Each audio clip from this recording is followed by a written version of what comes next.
नमस्कार मंडळी, मी प्रियांका पाटील, तुमची टेक तडका 24/7 ची टेक दोस्त.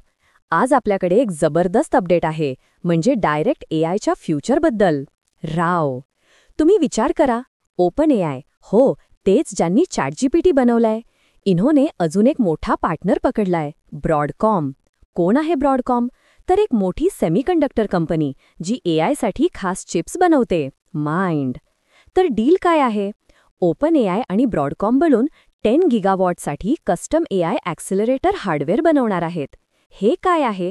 म्हणजे एआय अजून फास्ट, अजून स्मार्ट बनवणारे स्पेशल चिप्स. वाव!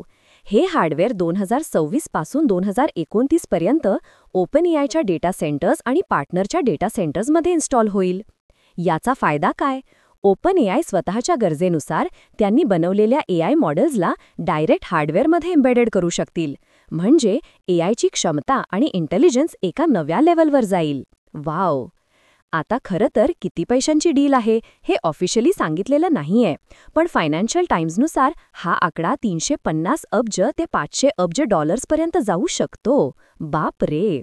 हे काही नवीन नाही बरं का.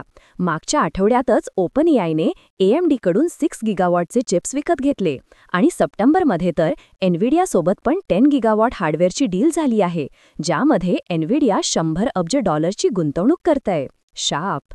आणि एक गॉसिप अशी आहे की ओपन एआयने ऑरॅकलसोबत पण 300 अब्ज डॉलर्सची क्लाउड इन्फ्रास्ट्रक्चर डील केलीये. कन्फर्म नाहीये, पण विचार करा. ओहो! एकंदरीत ओपन एआय एआयसाठी काही पण करायला तयार आहे. फ्युचरमध्ये एआय अजून किती पॉवरफुल होईल हे बघायला मजा येईल. वाव! मी प्रियंका पाटील, टेक तडका 24/7 साठी. तोपर्यंत टेक कनेक्टेड रहा. जा